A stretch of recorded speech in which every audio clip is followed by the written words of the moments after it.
ఎట్లా అండి మధుపాక్ బ్రిడ్జ్లో ఎలాంటి వాతావరణం ఉంది ప్రజెంట్? మేమైతే యూనిటీగా ఉన్నామండి. మాదొక మినీ భారతదేశం మేడం.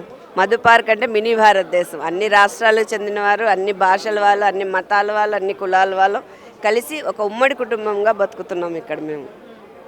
మీ స్లమ్ కూడా కాదు, ఒకవేళ మూసి కూడా మీకు దగ్గర లేదు. ఎందుకు మీకెందుకు నోటీస్ ఇవ్వడం కారణం ఏమంటారు? ఇంత 500 ఫ్యామిలీ ఎందుకు రోడ్డున పడేయాలనుకుంటున్నారు? మాకు ఇంటి పేపర్లో ఇవ్వడం జరిగింది.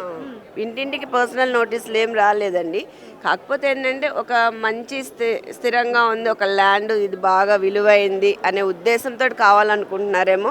ఇందులో కొంచెం స్వార్థం కూడా ఉన్నది అనేది మా ఉద్దేశం. ఎలాంటి స్వార్థం ఉంది అనుకున్నారు? ఎందుకంటే 500 మంది ఫ్యామిలీస్ రోడ్డున పడుతుంది. ఎలాంటి స్వార్థం ఉంది? ఎలాంటి స్వార్థం అంటే ప్రతి మనిషికి ఇప్పుడు నాకు ఆకలేస్తే నేను నా వరకు తినాలి అనేది ఉంటుందండి.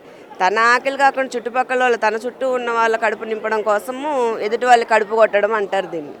అదే అండి. ఒక రేవంత్ రెడ్డి కోసం 500 ఫ్యామిలీస్ రోడ్డున పడాలంటారా? అంతే మరి. రేవంత్ రెడ్డి గారిని మేము ఎంచుకున్నాం కానీ మమ్మల్ని ఆయన ఎంచుకోలేదు కదండి. ప్రజల తరపున రిప్రజెంటేటివ్గా రేవంత్ రెడ్డి గారిని మేము ఎంచుకున్నాము. ఆయన వలన మాకు కష్టాలు వస్తున్నాయి కానీ మా వలన అతనికి ఏ కష్టం రాలేదు కదండి.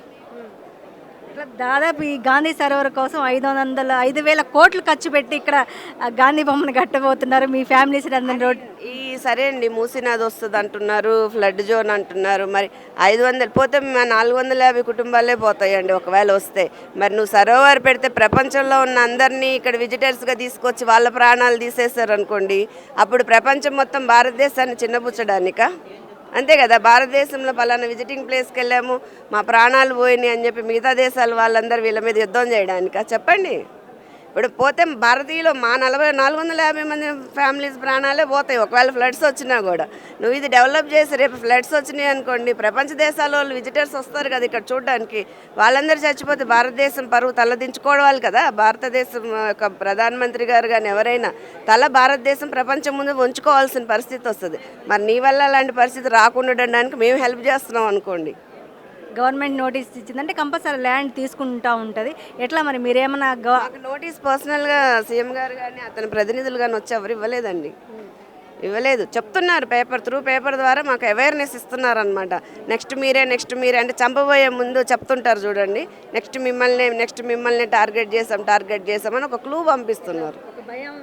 భయం క్రియేట్ చేసి మనిషిని మానసికంగా చంపడం అంటారు చూడండి. మీ అపార్ట్మెంట్లో చాలా మంది సీనియర్ సిటిజన్స్ ప్రజెంట్ ఎగ్జామ్ జరుగుతున్నాయి. ఎట్లా చూస్తారు? సీనియర్ సిటిజన్స్ అంటే మేడం ఏమైందంటే మనవరాళ్ళని పెట్టుకొని స్కూళ్ళు దగ్గరలో ఉన్నాయండి. మ్యాక్సిమం చాలామంది టీచర్సే ఉన్నారు ఇక్కడ. స్కూల్స్ దగ్గరగా ఉన్నాయి, పిల్లల్ని ఇక్కడ చదివించుకోవడానికి వాటికి ఏంటంటే గ్రాండ్ పేరెంట్స్ దగ్గర పిల్లలు ఉంటున్నారు. బతుకుదేరు కోసం పిల్లలు వేరే ఊర్లు పనులు చేసుకునే వాళ్ళు ఉన్నారు. అట్లా ఇదంతా మిడిల్ క్లాస్ అండి. ఇక్కడ కోటీశ్వరులు లేరు కదా. అట్లా ఎట్లా అపోజ్ చేయబోతున్నారు? చేసేదే ఉంది మేడం, అందరం యూనిటీగా మేము 5 చేతివేళ్ళు కలిసి ఉంటే ఎలా పిడికెడవుతుందో మేమంతా ఎంపీఆర్ మొత్తం ఒక పిడికెళ్ళలా నిల్చొని ఉన్నామండి. మేము దేనికైనా సిద్ధపడి ఉన్నాము, దేనికైనా పోరాడడానికి సిద్ధపడి ఉన్నాము. మా పోరాటం అనేది అహింసావాది గాంధీ గారి మార్గంలోనే వెళ్తాము. హింసని మేము ప్రోత్సహించము. ఆయన ఒక జీవం లేని ఒక విగ్రహం పెట్టడం కోసం జీవించి ఉన్న ఎన్నో మనుషుల యొక్క ప్రాణాలని పణంగా పెట్టబోతున్నారు. అది ఎంతవరకు వెళ్తుందో ఎలా వెళ్తుందో మేము చూద్దాం అనుకుంటున్నాం. ఎట్లా గవర్నమెంట్ మీ అపార్ట్మెంట్లు ఇవ్వబోతున్నారా మరి గాంధీ విగ్రహం కోసం? లేదండి, ఆల్రెడీ బాపుఘాట్లో గాంధీ విగ్రహం లేకపోలేదు. అక్కడ గాంధీ మెమోరియల్ చాలా ఎకరాల్లో ఉంది. మనం ప్రమోట్ చేయాలంటే స్కూల్ పిల్లల ఎడ్యుకేషన్లో ప్రమోట్ చేసుకోవచ్చు, గాంధీ గురించి వేరే విధంగా ఎక్కడైనా చేసుకోవచ్చు. మరి ఇప్పుడు ఆల్రెడీ ఉన్న జనాల్ని ఇల్లు పగలగొట్టి హింసించి అహింసావాదిని ముందర పెట్టుకొని హింసించుకుంటా జనాల్ని ఇలా చేయాల్సిన అవసరం లేదు. అండ్ బాపుఘాట్లో ఉంది గాంధీ విగ్రహం. మీరు ఇంకా పెద్దది కట్టి ఆ రాజ్భవన్ సెక్రటరియట్ నుంచి కనబడేంత విగ్రహం మీరు కట్టాలనుకున్నారేమో. అలా మీరు ప్రజల్ని హింసించి కడితే అసెంబ్లీ ముందర ఉన్న గాంధీ విగ్రహం కూడా చూడలేకపోతున్నారు రేవంత్ రెడ్డి గారు. ఎవరైనా ప్రజల కోసం పనిచేస్తే ప్రజాపాలన అవుతుంది. ఇలా మీరు అప్రజాపాలన కుప్రజాపాలన స్టార్ట్ చేసి ప్రజాపాలన అంటే అది అవ్వదు. మీరు ఇలాగా ఇక్కడ ఇంతమంది ఇన్ని ఫ్యామిలీస్ హ్యాపీగా ఇన్ని సంవత్సరాల నుంచి ఉన్న వాళ్ళని మీరు సడన్గా ఖాళీ చేసి వెళ్ళిపోయి టీడీఆర్ బాండ్లు అంటే ఎలా బతుకుతారు? టీడీఆర్ బాండ్లు తీసుకుపోయి మార్కెట్లో వాళ్ళు ఇంకొక ఇల్లు కొనగలుగుతారా? బ్యాంకులోనూ వదులుతారా? బ్యాంక్ ఈఎంఐ అడుగుతారు. ఎంతోమంది రిటైర్డ్ అయి ఉన్నారు, వాళ్ళ పెన్షన్ వాళ్ళు ఇప్పుడు వర్క్ చేసే స్టేజ్లో కూడా లేరు. యంగ్స్టర్స్ కొందరు ఇప్పుడు స్టార్ట్ చేసిన వాళ్ళు అయితే వర్క్ చేసుకుంటారు, నెక్స్ట్ ఎట్లా ఒకలా బతుకుతారు. ఇప్పుడు లీగల్గా పాత బౌండరీస్ పాత అన్ని అప్రూవల్స్ తెచ్చుకొని కట్టుకున్న అపార్ట్మెంట్స్ని ఖాళీ చేసి మీరు మళ్ళీ కొత్తగా ఇంకొక దగ్గరికి వెళ్ళిపోండి. అది డబ్బులు కూడా కాదు, కాదు. టీడీఆర్స్ అంటే అవి 50% వాల్యూ కూడా ఉండవండి మార్కెట్లో. ఇప్పుడు దానిని ఎత్తకపోయి బిల్డర్స్ తీసుకోరు, మళ్ళీ కొత్తగా ఆర్టిఫిషియల్గా ఇన్ఫ్లేట్ చేస్తున్నారు టీడీఆర్ని. ఎలాగ జనవరిలో కొత్త జీవో ఇచ్చాడు, ఎవరన్నా 10 floors పైన కట్టాలంటే 10% of the valuation of the project TDRs ఉండాలంట. అంటే because this is coming, TDRs ఎక్కువ మూసీలు వస్తాయి కాబట్టి దానికి డిమాండ్ క్రియేట్ చేసుక అలా ముందుగానే స్కెచ్ ఒకటి వేసుకుంటూ వస్తున్నారు. అలా కాదు, ప్రజల సమస్యలు చాలా ఉన్నాయి. యూరియా సమస్యలు ఉన్నాయి, రైతుల సమస్యలు ఉన్నాయి, రీయింబర్స్మెంట్ సమస్యలు ఉన్నాయి, పెన్షన్ బెనిఫిట్స్ రావట్లేదు, ఇంకా రోడ్లు ఎలా ఉన్నాయి, అలాంటివన్నీ చూడండి. ప్రజలకు మంచి విత్తనాలు ఇవ్వండి, ఇంకా ప్రమోట్ చేయాల్సిన దగ్గర ప్రమోట్ చేయండి. ఉన్నవి కూల్ చేసి మీరు కొత్తగా ఒకటి ప్రమోట్ చేసి ఏం సాధిద్దామని? ప్రజల కోసం పాలన అవుతుందా? అది ప్రజలను ఇబ్బంది పెట్టినట్టే అవుతుంది. దయవుంచి కొంచెం ఉన్న స్థలంలో మీరు కట్టుకోండి. చాలా గ్రీనరీ ఉంది మూసీ ఆల్రెడీ. ముందు మూసీ ప్రక్షాళన స్టార్ట్ చేయండి. దాంట్లో డ్రైనేజ్ వాటర్ అంతా కలుపుతుంది ఎవరు? మున్సిపాలిటీసే కదా. ముందు దాని దగ్గర నుంచి స్టార్ట్ చేయండి. ఇండస్ట్రీస్ కలుపుతున్నాయి, దాన్ని స్టార్ట్ చేయండి. అవి క్లియర్ చేసుకోండి. కొంచెం క్లీన్ అయ్యాక మీరు కాంక్రీట్ ఫిల్ చేస్తున్నారు. ఆడ పచ్చగా ఉన్న మూసి ఆల్రెడీ రోడ్ అంతా కూల్ చేసి మీరు కాంక్రీట్ ఫిల్ చేసి, అదేమన్నా హరితహారం తోరణమేం కాదు కదా, మనకు పచ్చదనమేం రాదు, అలా పెరిగేది కాదు. సో కొంచెం జాగ్రత్తగా చూసుకుంటా, ఎన్విరాన్మెంట్ని ప్రొటెక్ట్ చేసుకుంటా మీరు మూసి క్లీన్ చేసుకొని డెవలప్ చేస్తే హైదరాబాద్కు మంచిది, ప్రజలకు మంచిది, రాబోయే తరాలకు కూడా మంచిగా ఉంటుంది. మీ పేరు చెప్పుకుంటారు. కానీ ఇలా హింసిస్తే మాత్రం అది మంచిది కాదని భావిస్తున్నాము. దయవుంచి మీ డెసిషన్ని మార్చండి. మీరు డిపిఆర్లో క్లియర్గా అన్ని ఉన్న బౌండరీస్లో ఎవరికి ఇబ్బంది కలగకుండా డెవలప్మెంట్ చేసుకోండి. చేసేది ప్రజల కోసం అన్నప్పుడు ప్రజల కోసమే చేయండి, ప్రజలను ఇబ్బంది పడకుండా చేయండి. ఎట్లా మీకు 60 రోజులు డెడ్ లైన్ కూడా ఇవ్వడం జరిగింది, పేపర్ యాడ్ ఇవ్వడం జరిగింది, మధు పార్క్ బ్రిడ్జి ఉందని. ఎట్లా మరి ఎలా అపోజ్ చేయబోతున్నారు? ఒక్కో వార్త ఏంటంటే ఇది రియల్ ఎస్టేట్ కోసమే మీ 500 ఫ్యామిలీని ఖాళీ చేస్తున్నారని వార్త కూడా వస్తుంది. ఏది నిజం అంటారు? ఇది రియల్ ఎస్టేట్ కోసం ఖచ్చితంగా అవుతుంది. ఎందుకంటే వాళ్ళు ఎంఆర్కి కన్స్ట్రక్షన్కి ఇచ్చుకొని దాంట్లో వాళ్ళు ప్రాజెక్ట్లో కమిషన్స్ అది అందరు చేసేది తెలిసిందే. మీ ముందు పొలిటీషియన్స్ ఎవరు మంచి వాళ్ళు అన్నట్లు పొలిటీషియన్స్ కొందరు ఏం చేస్తారు, ప్రజలకు తెలియకుండా వెనకాల తీసుకుంటారు. ఇది ప్రజలకు ఇబ్బంది పెట్టాల్సింది వచ్చి ఇక్కడ చేసుకుని ప్లాన్ చేస్తున్నారు. ఇంకోటి 60 days నోటీస్, ఎంపీఆర్ఏ కాదు, ఆ నోటీస్లో వెనకాల దర్గా ఉంది, ఇంకా చాలా షెడ్స్ ఉన్నాయి, గోశాలలు ఉన్నాయి, అన్నీ ఉన్నాయి, అన్నిటి మీద ఇచ్చారు. సో ఖచ్చితంగా అయితే ఇది మంచిది కాదు. ఉన్న ల్యాండ్ వాడుకోండి. డిఫెన్స్ ల్యాండ్ క్లియర్గా ఉందంటున్నారు. మీరు అది ఒకేలా అప్రూవల్ వస్తే అక్కడ డిఫెన్స్ వాళ్ళు ఎలాగైనా అడ్జస్ట్ చేసుకుంటారు. మన మనీతోనే, వాళ్ళ మనీ ఏం కాదు, కానీ పర్లేదు. ప్రజలు ఇది ఇబ్బంది పడరు కదా, కొంచెం అందరూ ఇవ్వాలంటే చాలా కష్టపడతారు కదా. సో 60 days నోటీస్ అనేది మంచిది కాదనుకుంటాను. కొంచెం వెనక్కి దగ్గర అనుకుంటున్నాం, ఎందుకంటే ఈరోజు ఉండాల్సిన మీటింగ్ కూడా జరగలేదు. సో ప్రజల కోసం కొంచెం ఆలోచించి మీరు మీకు ఈ వార్త తెలియంగానే, మీరు వేకేట్ చేయాల్సిన వార్త తెలియంగానే దాదాపు మీరు కష్టపడి కొనుక్కొని ఉంటారు. ఎలా ఫీల్ అయ్యారు ఒక ఓనర్గా? అంటే చాలా డిప్రెషన్గా ఉంటుంది. రాత్రి నిద్రలు కూడా రాదు ఆ రోజు ఖచ్చితంగా. మనం ఇలా ఇన్ని రోజులు మనం ఎన్నో ప్లాన్ చేసుకుంటాం, మనం ఎన్నో పిల్లలుగా ఆలోచిస్తాము, మనకు ఒక లొకేషన్ చూసుకోం. ఒక ఇల్లు తీసుకోవాలంటే మార్కెట్లో వెళ్ళి టమాటాలు 10 kgs కొన్నట్టు కాదు, ఎంతో ఆలోచించి ఎంతో సాక్రిఫైస్ చేసి మనం ఎన్నో సంవత్సరాలు కష్టపడిన దాంతో తీసుకుంటాం. సడన్గా మీరు ఖాళీ చేయాలి టీడీఆర్లు అంటే చాలా డిప్రెషన్ గురయ్యాం. చాలామంది పెద్దలు కూడా నిద్రపోయి కూడా ఉండరు. చాలామంది పెద్దలు ఇద్దరు ఉండి ఎంత కమ్యూనిటీ ఇక్కడ అసోసియేట్ అయిందంటే, ఒక నెల ఎవరినన్నా ముస్లింలు ఒకరిని పెట్టేసినా కూడా ఒకరినొకరు చూసుకొని హ్యాపీగా బతకగలుగుతున్నారు. ఇలాంటి మళ్ళీ ఇంకొక ప్లేస్కి వెళ్తాని ఇలాంటి రిలేషన్షిప్ ఫామ్ అయిన కమ్యూనిటీ మళ్ళీ వెళ్ళగలుగుతామని మనకు ఈజీగా అనుకోలేం. చాలా ఇబ్బంది పడాల్సి వస్తుంది. కొంచెం వాళ్ళని ఆలోచించాలనుకుంటున్నాను. నీ పేరమ్మా? అమన్ ఎట్లా మరి మీ ఇల్లు త్వరలో గవర్నమెంట్ తీసుకోబోతుంది, ఏమనుకుంటున్నావు? కానీ ఇప్పుడు బతుకుంటుంటే ఇంత చేసే దానికి వద్దనేవాడు ఇప్పటికి. సో మళ్ళీ వెళ్తే ఎక్కడికి పోవాలని వేరే గవర్నమెంట్ ఏదో ఇల్లు ఇస్తే స్కూల్స్ నుంచి దగ్గర, చాలామంది ఆఫీసర్స్ అవన్నీ దగ్గర, ఇది మళ్ళీ ఎక్కడికన్నా వేరే దగ్గరికి ఇస్తే అది అంత దూరం అవుతుంది. ఎట్లా ఈ వార్త తెలిసినప్పుడు ఏమనుకుంటున్నారు అందరూ? ఊరికే ఇప్పుడు ఎందుకు సడన్గా ఈ అపార్ట్మెంట్ని తీసేయాలి అది. ఎట్లా మరి మీరు అపోజ్ చేయబోతున్నారా, ఖాళీ చేయరా? మరి మాకు ఆప్షన్ ఇస్తే మేము చేయము. ఎట్లా మీ ఇల్లు ఖాళీ చేయబోతున్నారు త్వరలో? తెలీదు. నువ్వు చెప్పమ్మా, ఏం పేరు? నా పేరు ఉదయ్, నేను ఇంటర్ చదువుతున్నా. ఇక్కడ మేము 2017 నుంచి ఉంటున్నాం. అపార్ట్మెంట్కి 2017లో వచ్చాం. ఇప్పటికి 8-9 years అయింది. అపార్ట్మెంట్ ఖాళీ చేయమని అంటున్నారు, ఇదేదో గాంధీ స్టాచ్యూ నిర్మించడానికి. కానీ మేమైతే ఖాళీ చేయమని అంటున్నాం. ఇది డెవలప్మెంట్ కోసం గాంధీ స్టాచ్యూ పెట్టి ఏం చేస్తారు? ఇది డెవలప్మెంట్ ఏదో మూసి డెవలప్మెంట్ చేస్తే మాకు కూడా మంచిగా అవుతుంది కదా.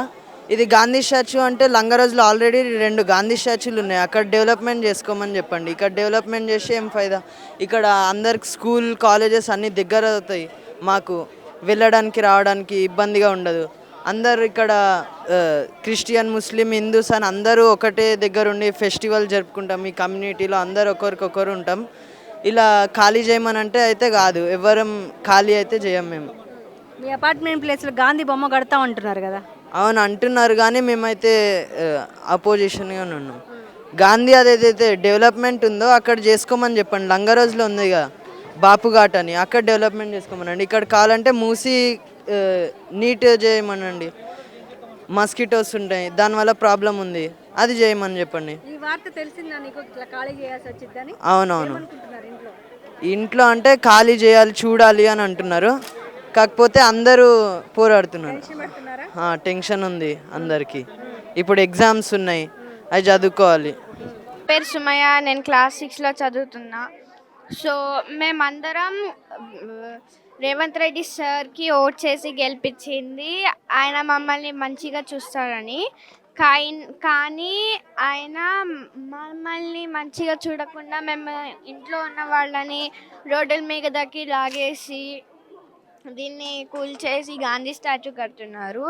ఈయన 5000 crores అప్పు పెట్టి ఇది కూల్చేసి గాంధీ స్టాచ్యూ కట్టడం కరెక్ట్ కాదు. డెవలప్మెంట్ అయినా ఇది కరెక్ట్ కాదు, ఇది కూల్చేయడం. ఇందులో 500 హౌసెస్ ఉన్నాయి, 4000 ఫ్యామిలీస్ ఉన్నారు. వీళ్ళందరినీ రోడ్డు మీదకి రాకడం అయితే అస్సలు న్యాయం కాదు. డెవలప్ చేస్తే మూసీని డెవలప్ చేయొచ్చు, స్కూల్స్ని డెవలప్ చేయొచ్చు, రోడ్లను డెవలప్ చేయొచ్చు, ఇంకా ఎన్నో ఉన్నాయి. కానీ దీన్ని కూల్చి గాంధీ స్టాచ్యూ కట్టడం అయితే అసలు తప్పు కాదు. ఆయన ఎందుకు గాంధీ స్టాచ్యూ కడుతున్నారంటే టూరిజం వచ్చి చూసి ఆయనకు డబ్బుల కోసం ఆయన ఇది చేస్తున్నట్లుగా ఉంది. तो यहाँ की रेसिडेंस हूँ, 5.5 साल 6 साल हो गए हैं. ठीक है, तो ये जो हमने सोसाइटी चूज़ की है यहाँ रहने के लिए, it's a very good. Pollution नहीं है यहाँ पे, बहुत अच्छा सा सोसाइटी है. तो हमारे इन्वेस्टमेंट्स भी काफ़ी है यहाँ पे. तो ये जो अभी जो beautification under the name of beautification या गांधी का जो स्टैचू का जो प्रपोज़ल है, ये गवर्नमेंट जो निकाली है, सो ये इससे एकदम से सबका हम लोगों का मीन्स एकदम हम लोग कंफ्यूज्ड है अचानक से ये क्या है. राइट, वी आर फेवर कि सच में ब्यूटिफिकेशन है, सिटी का डेवलपमेंट है. Okay, we will support you, हम सपोर्ट करेंगे. राइट, लेकिन कंसिडर करो हमको, वी आर लीगल हियर. हम यहाँ पे जो रह रहे हैं ना, these are our legal properties है ना. तो इलीगल होगा तो आप उस पर हम आपके पास राइट्स है. बट दीज आर अवर आशियाना जो कहते हैं ना, ये हम यहाँ पर हम लोगों के इन्वेस्टमेंट से हमारे इमोशंस जुड़े हैं. राइट, तो हम लोगों भी हमारे भी कुछ सपने हैं. हम लोग यहाँ जो रहने आए हैं, तो आपको हमारा कंसर्न रखना है. मेरा एक ही बोलने का मतलब है कि ब्यूटिफिकेशन है तो आप काफ़ी जगह है. राइट, तो एक ऐसा कुछ करो कि यू कंसर्न अस, और हम एक सजेशन करके एक हम लोग एक उसमें से सॉल्यूशन निकालना है. ठीक है ना, आप हमसे बात करो, वी विल सपोर्ट यू. हाँ, लेकिन ये इसको इंक्लूड मत करो ना. आप एक घर को तोड़ के आप आबाद नहीं हो सकते, हमको बर्बाद करके आप आबाद नहीं हो सकते. राइट, अभी हम रोज़े से है, हर एक जन अल्लाह का है, खौफ हमको भी है. राइट, तो कोई भी है, जब आप इलेक्शन जीत कर आए हैं, इस गवर्नमेंट से कहना चाहती हूँ मैं, जब आप इलेक्शन जीत कर आए तो हम लोगों ने भी उनको बहुत प्यार से मोहब्बत से जो हम लोगों को उनको हमारा वैल्यूएबल वोट दिया है फॉर आवर प्रोटेक्शन. राइट, हमारा प्रोटेक्शन के लिए दे रहा है, तो यू शुड कंसर्न अस. हम लोग भी जो ब्यूटिफिकेशन है हैदराबाद जैसे मेट्रो सिटी के लिए हम लोग भी सपोर्ट करेंगे. तो उसमें से एक आप सॉल्यूशन निकालो. ऐसा नहीं है ना तो काट माइट के तुम तोड़ देंगे, अचानक से स्टे लाकर हमारे सामने ये नोटिफिकेशन दे देंगे. तो मेरा यही कहना है कि we will support you beautification के लिए, but don't spoil the homes. एक विलेज है यहाँ पे, 450 पूरे फ्लैट से पूरे एक फैमिलीज़ रहते हैं. राइट, एक छोटा विलेज है. तो आप जब ब्यूटिफिकेशन एक स्टैचू लाना चाहते हैं उन किसके ऊपर कि एक किसी के घरौंदा तोड़ के आप अपना घर आबाद कर रहे हैं, ये कहाँ का प्रिंसिपल है, ये न्याय, ये thought I don't like this thought. ठीक है ना, तो जितने दुआएं आपने हमारा वोट लिया है, हम बहुत खुशी से आपको वोट किया, तो ये गवर्नमेंट से मैं एक अपील करना चाहूँगी कि अभी हम लोग रोज़े से है, हमने बहुत दुआओं से आपको बहुत प्यार से हम लोगों ने हमारे वोट्स दिए हैं. तो अगर आप हमारे घर तक ये चीज़ें हमारे लाएंगे तो हम लोग इमोशनली भी हर्ट होंगे, तो दुआओं को बदुए में बदलने में टाइम नहीं लगता, सच में बोलती हूँ, because everybody is affected here, ठीक है ना। तो यही हमारी गुजारिश है कि आप हमारा सबका ख्याल करें, जो भी है एक आप है ना, एक उसमें से एक है ना सॉल्यूशन निकालिए, ठीक है ना। मैं एक कहावत कहना चाहूँगी, मधु पार्क की लोटस, और ये बाहर सब जो है ना वो झील समझो, ये तो झील तो गंदी होती ही है, तो पहले उसको साफ़ करो, आप आजू बाजू का पूरा एरिया को साफ़ करो, राइट। हमको इंक्लूड करो, हमारे आजू बाजू लेके हमको प्रोटेक्ट करके आप बनाओ, वी विल सपोर्ट यू, हमारे और दुआएं आप लोगों के साथ रहती, right. So this is the solution, ये सॉल्यूशन पे बात करो। ऐसा करके सबके दिल ख़राब करके सबकी चीज़ों को लेके इट्स नॉट वर्थ। और यही मेरा कहना है कि please work on this, but सबको मिलजुल कर इस पे काम करना है।